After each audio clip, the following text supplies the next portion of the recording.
What's good, y'all? It's your boy Ross back at again with another video. And man, this episode of Monday Night Raw was fantastic. This is easily one of my favorite episodes of Monday Night Raw this year. This is, to me, up there during the WrestleMania season when you had The Rock come out there and pretty much pack up Cody Rhodes, busted him open right in front of his tour bus. It's that level of intensity with what was going on the show, with the different characters, the storytelling, and even the in-ring action was pretty good as well. This was good, bro. This was a great show, and I put it in that category or that caliber of Monday Night Raws that was really, really good from top to bottom. This was entertaining, and I loved it. We're going to talk about some of the great things that happened on the show, which was damn near almost everything. They have really expounded on stories after the fallout of Survivor Series. So we got to talk about first how the show started with CM Punk. CM Punk comes out there and he basically, lets it be known, like, when last time they saw him, it was after Bad Blood, and he was like, he don't know when he was going to come back. He had to take time, and then, obviously he came back for War Games to help out a friend. He wanted to help out a friend, and that's what he did. But I also like what he was trying to, I guess, bring up next, and the way that he brought up his next goal and his next ambition, which is obviously winning a world championship and most likely trying to main event in WrestleMania.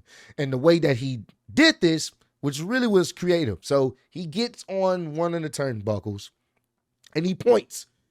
He's pointing essentially at a WrestleMania sign. Crowd's like, "What you doing?"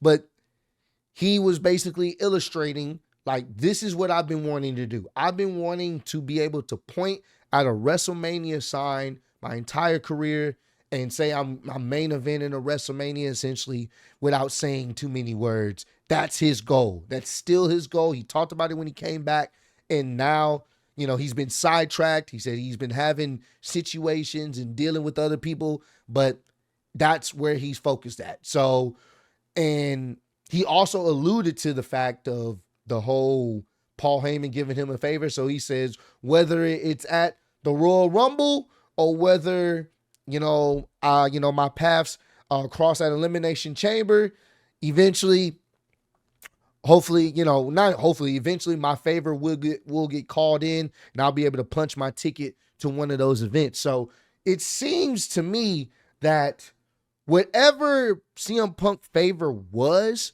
it definitely aligns with the idea of him either getting into the Royal Rumble or getting into the Elimination Chamber of some sort, or maybe getting some type of title opportunity. But it seems it aligns itself to him getting some type of title opportunity in some way.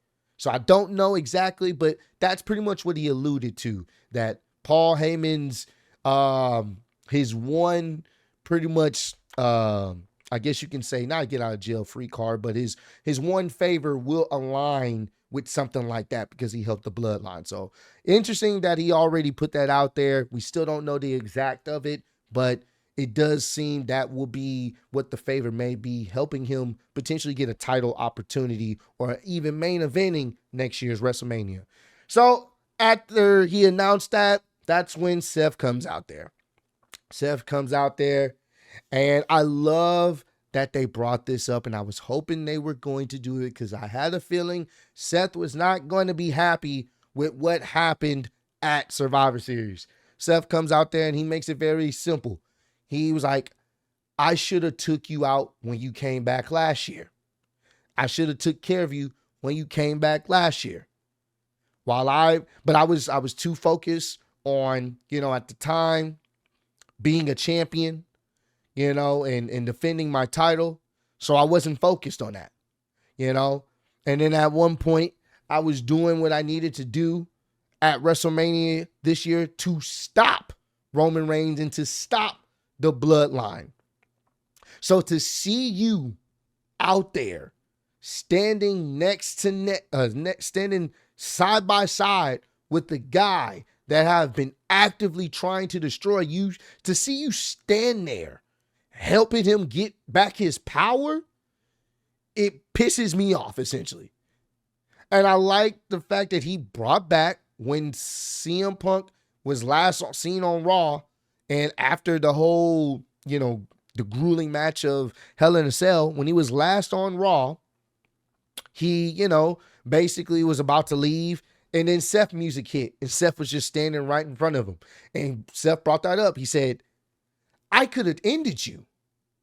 I could have ended you right when I saw you after Hell in a Cell, but I showed pity.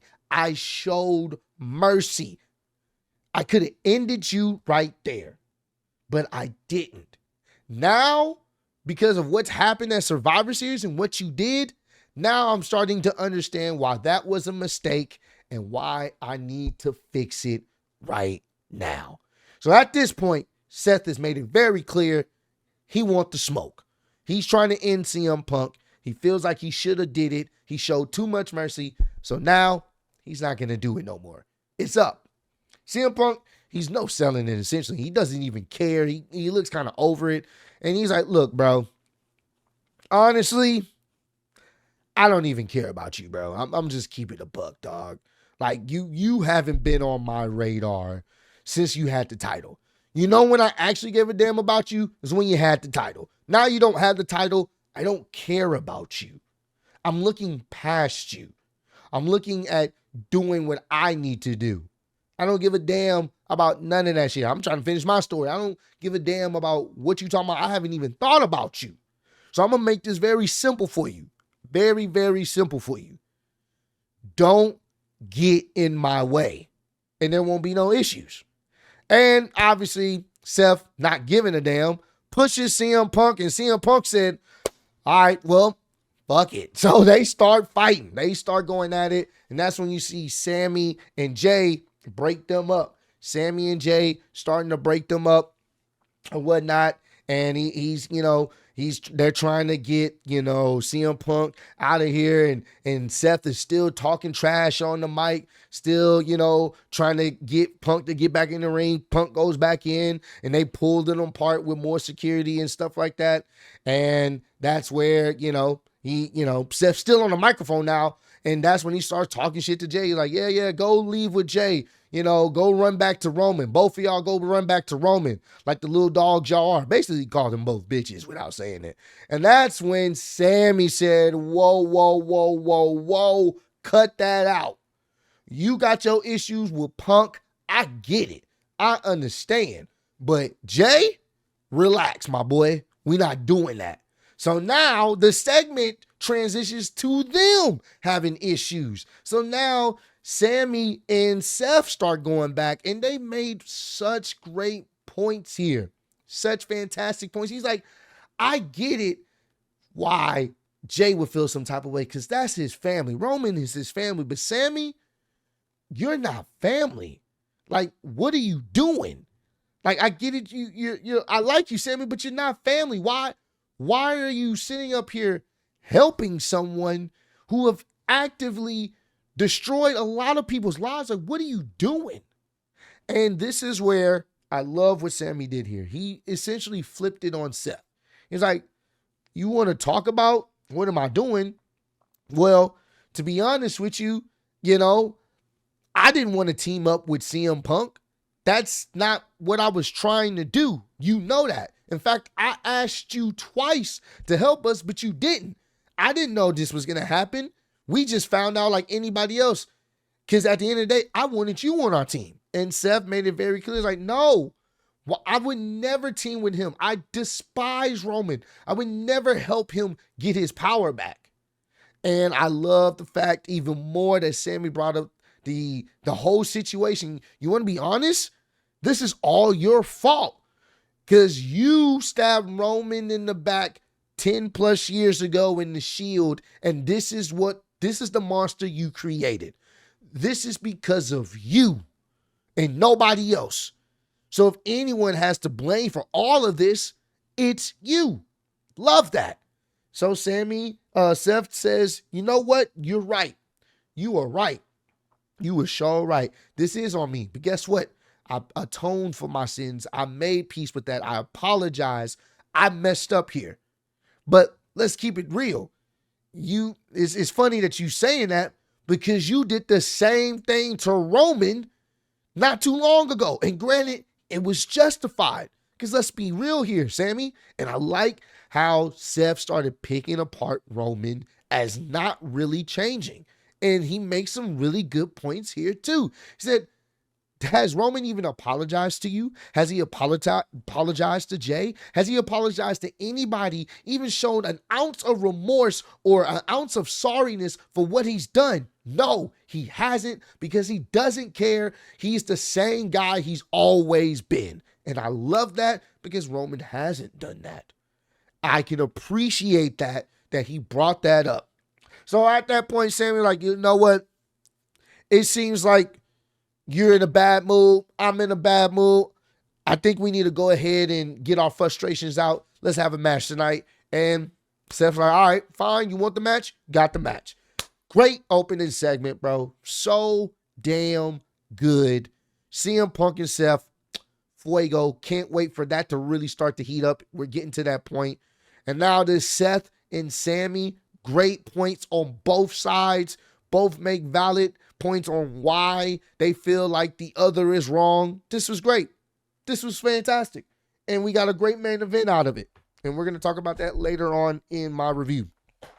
Next, we got to talk about Finn Balor and him boasting about what he did to Damian Priest. They showed the footage of them, Damian Priest attacking Finn, but Finn getting help from the rest of Judgment Day, and Finn Balor hitting Damian's shoulder and pretty much taking him out of action. So Finn Balor's boasting. He's like, hey, man, I told y'all I was going to make sure that as long as I'm around, Damian Priest was not going to be the world heavyweight champion. So now, not only did he not win, he has his arm in a sling. And Liv started to say, hey, I thought we agreed to leave Damian Priest alone. And then that's when Finn started to kind of chime back in. It was like, well, to be honest with you, your guy Dom didn't take care of his business in taking down Damian Priest. So I had to do it myself. I had to take care of Damian Priest myself. So, you know, it's all good. But hey, if you would have listened to me, maybe you wouldn't be in the situation you're in. Maybe you wouldn't have lost at War Games. Maybe you wouldn't be in the situation you're in right now when it comes to EO for your championship. But that's okay. It's all good, because now I'm going to probably go ahead and talk to Adam Pearce or somebody, because now he wants to have a world title shot for himself. And basically he's going around, when people listen to Finn, we win.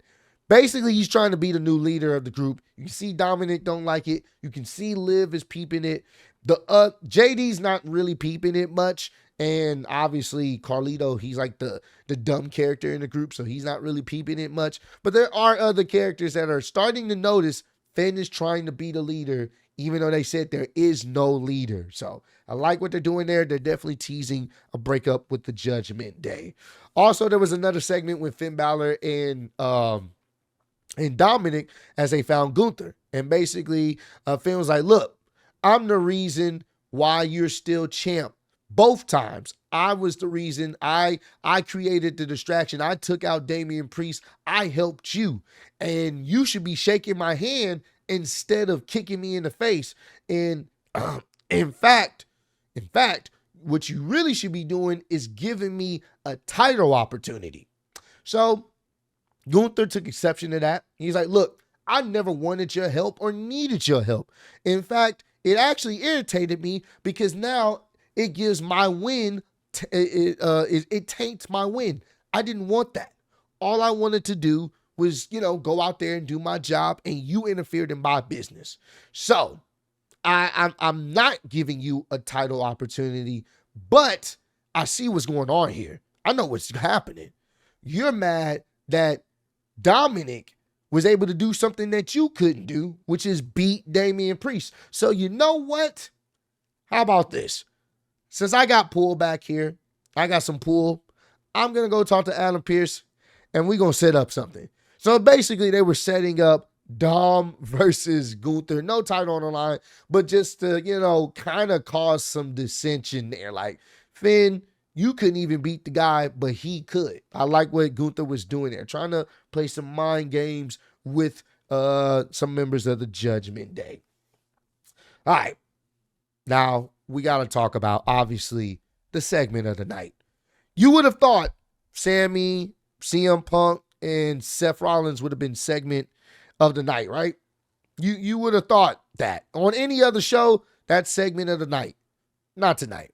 Nope, not tonight. That it's crazy when they start off the show so hot and you think it can't get hotter than that, and then it does. This New Day segment was everything that I was expecting, but in a different outcome. The way they spun this segment was brilliant. This was fantastic. This whole time, they're setting up this 10-year celebration of the New Day. You're thinking either Xavier or Kofi are going to turn, and maybe Big E's going to try his best to salvage the friendship amongst them. But I did not know, and I mean this, I did not know they were going to go the route that they did. So they start off segment with Adam Pearce in the ring, basically, letting, I think Adam Pearce was, he was in the ring, basically letting everybody know this is a celebration for the New Day. They're 10 years in WWE as a team and all the iconic things they've done. They had the whole big Booty-O cereal box on the entranceway. They had some of their memorable moments in pictures when Kofi won the WWE Championship, when Big E won the WWE Championship, some of their highlight moments at WrestleMania. It was nice. It was cool to see just all these things that remind you of the New Day and their greatness. The crowd was loving it. You kind of knew this wasn't going to end well, but you weren't sure how. So Big E went out there. Yeah, it's just Xavier and Kofi. And they're talking about some of the great moments, and they appreciate, the fans and everything. But they were getting to the point where it's like, you know what? Unfortunately, we have something that we have to say. And you can kind of hear their tone switch up, especially after what was said last week. And that's when Big E music hit to a huge crowd ovation. Crowd popped big for Big E. It was good to see him out there. He hadn't been on Monday Night Raw television in that capacity. It seems like time is flying by so quick in like 4 years. It's really insane if time is flying by so quick. So after Big E makes his entrance, crowds chanting Big E, but you can see he's concerned. So he comes back and he's like, look, man, I came back because I haven't been liking what y'all been doing these past few months. The arguing, the bickering, some of the things that y'all have said to each other was just so horrible and heinous and really not what this group was founded on. And he starts talking about their personal lives and how, they were there for him when he went down with injury and how they were there for him hours, out the day to make sure he was good. How they were there for him, for each other in a sense. When he talked about how Kofi had his new child and, they came to visit him when, while he was recovering to let him hold Kofi's daughter. And now he's, been there for Xavier as well. Like, these are real instances that they were bringing into the storyline. He's like, look, I don't want to see this. I don't want to see y'all fighting. I don't want to see y'all going at each other.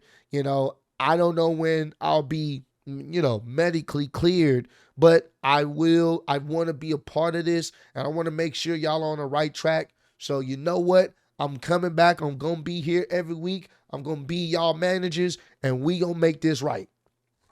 Crowd chanting, all right, cool. Big E as a manager, I can work with that. But you didn't see that excitement from Kofi or Xavier. And I like what they did here. They started with Xavier because Xavier has been the one through this entire situation to really go off the deep end first. It started with Xavier and it started with Karrion Kross planting those seeds of doubt. So Xavier's like, wait, now you want to come back? Really, bro? And I was like, oh no, Xavier's crashing out, bro. What is he doing? No. Like, you really want to come back now? What? Why now? Oh, because everything's jumping off the rails now? Now, oh, I got to come back and save us? Really? Where was that? Where you been at? So I'm thinking maybe Kofi's going to step in like, hey, bro, this is our brother. Let's not do this. But Kofi joins in too. He's like, man, let's keep it real, bro. We don't give a damn about your neck being broke. I was like, wait, what? Huh? It was shocking. He's like, bro, you want to know what's crazy? When Stone Cold broke his neck, he came back. When Kurt Angle broke his neck, he came back. When Edge broke his neck, he came back. But you break your neck, you don't come back. In fact, you didn't even have surgery. Oh my God, bro.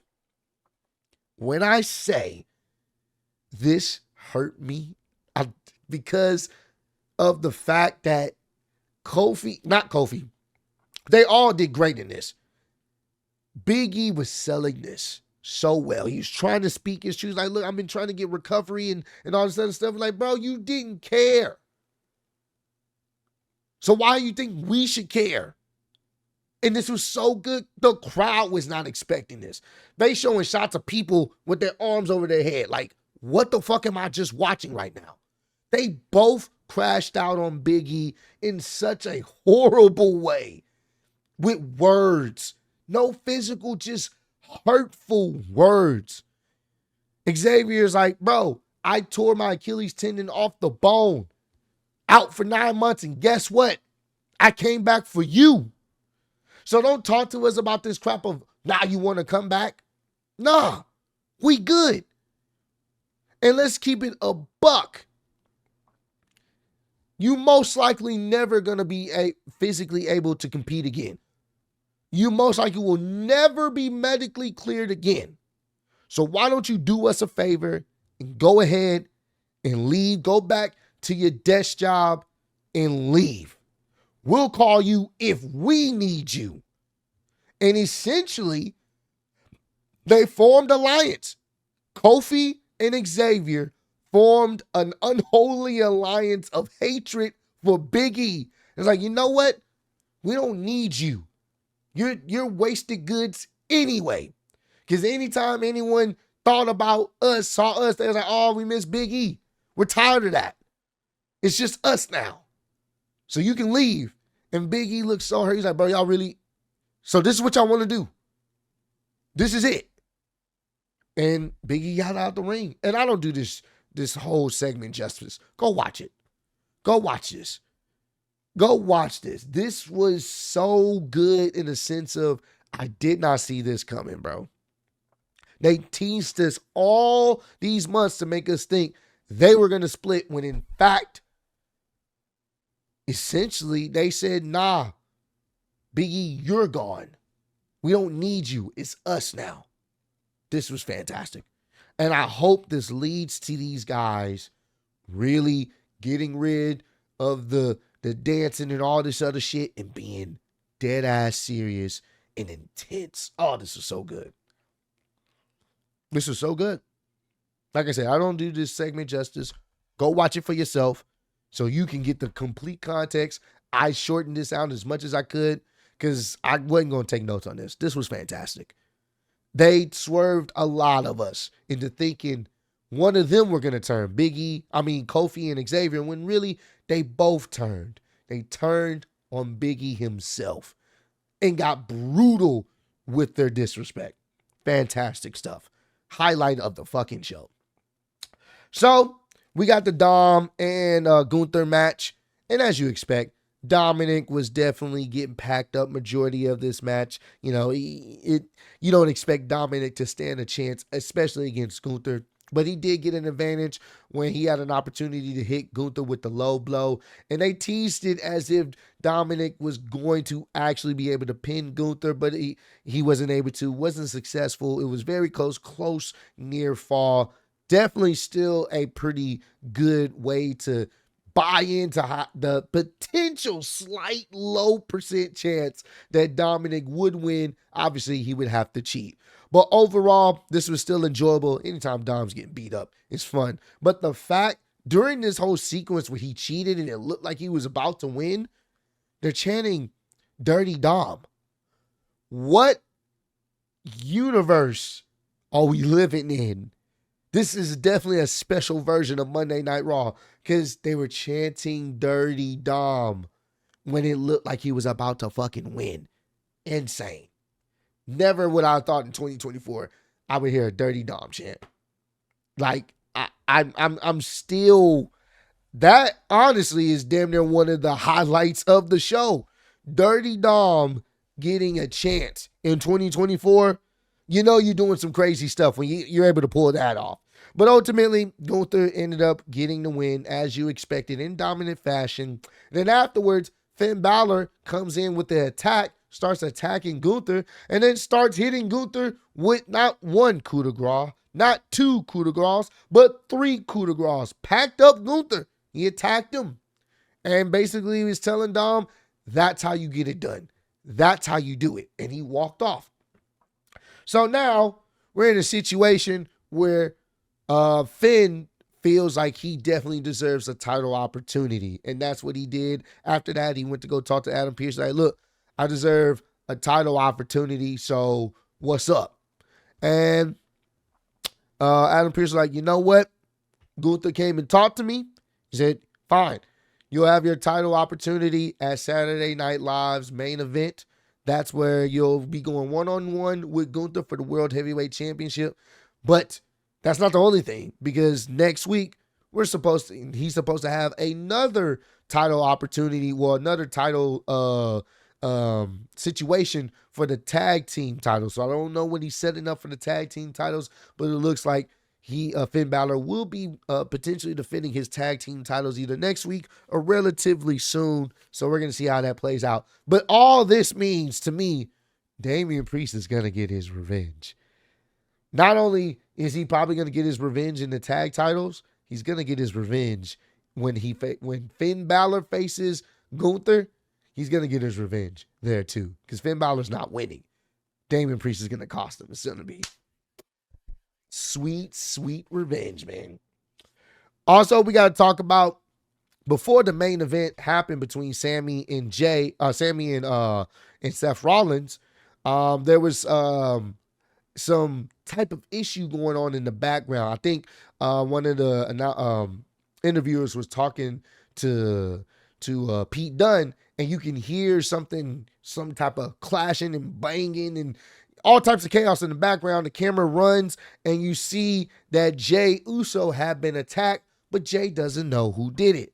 So Sammy comes over there trying to figure out who did it. He's asking Adam Pearce who did it, what happened. And Adam Pearce is like, I don't know. And Sammy's like, you know what? I kind of have an idea who did it. I'm about to go out there and kick his ass. So we get to the main event. Sammy versus Seth Rollins. And you can tell Sammy wasn't in a good mood because he thinks that Seth Rollins attacked Jey Uso. And we have a pretty solid match. The only problem is the match was mostly riddled with commercials because it was like the last 10 minutes of the show. So it really became down to just, the last few minutes of the show itself to see will we get an answer of who did it. So Sammy got tired of the back and forth and says, you know what, I'm crashing out tonight because everybody else is. So he decides to go get him a steel chair. He gets him a steel chair and he goes back into the ring and he's about to wreak havoc. The ref's like, bro, you use this chair on Seth, I'm going to disqualify you. Hell, even Seth at one point was trying to talk sense into Sammy, like, bro, this ain't between me and you. This is between me and CM Punk. I don't want to do this. And Sammy's not here, and he slapped him multiple times in the face. So Sammy's here. He's ready to crash out. He's about to send Seth to the gulags when Seth's like, bro, I didn't do it. I didn't attack Jey. Why would I do that? You gotta think, Sammy, I didn't attack Jey. You gotta believe me. Sammy's conflicted. He throws the chair down. That's when he ends up getting hit with a pin, like a roll-up situation, a pin roll-up situation. And Seth Rollins get the roll-up pin victory on Sammy. Sammy looks obviously, like, damn, he got me. And you see Seth talking to him. He's like, look, bro, I didn't do it. You're a great guy. You think with your heart, but you got to start using your mind, bro. I didn't attack Jay. And he gets out the ring. So now we're trying to figure out who did. Sammy's just sitting there like, damn, then who did? And all of a sudden, a figure in a black hoodie comes out of nowhere and attacks Sammy Uso, and you finally see Sammy Uso. That's how you know we were invested. But a hooded figure in blue jeans attacks Sammy, and guess who it is? It's none other than that hating motherfucker, Drew McIntyre. Drew McIntyre is back as he laid out Sami Zayn. He was the one that attacked Jey Uso. His hate is still there. CM Punk wasn't able to beat out his hate. His hate still reigns true. It is still true. It's still flowing through his Scottish body. He hates the bloodline and anything that has anything to do with them, understandably so. So now it looks like we're going to get a potential Sammy and Drew McIntyre feud on the way. Either way, this was a great Monday Night Raw. Great to see Drew is back in his hating ways with his hating black hoodie. You love to see it. This was fantastic. 10 out of 10, 11 out of 10, 12 out of 10, whatever out of 10 Raw you want to say, this is what it was because they showed out. This was fantastic, and I can't wait to see what's going to happen on Friday. It's going to be tough for them to follow up, but I'm definitely can't wait to see what's going to happen on next week for Monday Night Raw, leading into Saturday night main event. I believe that's next Saturday. So, but comment down below, let me know what was your favorite part of this episode of Monday Night Raw. Let me know what was the part of the show that you enjoyed the most, because you have plenty to choose from. Oh, before I even end, there was a little run-in with Rhea Ripley, and she ended up trying to attack Liv Morgan, and then Rhea and Raquel started fighting each other on the outside, and Raquel ended up pushing Rhea face first into the corner of the announce table, and that's when the referees and officials started to break it up. And even then, Rhea still wanted to smoke. So it looks like they're setting up a match between Raquel and Rhea Ripley next week. Another crash out moment. Just wanted to make mention of that before I ended off the video. But I appreciate all love, support. Road to 150K. Appreciate y'all kicking with me. See you on the next one. Peace.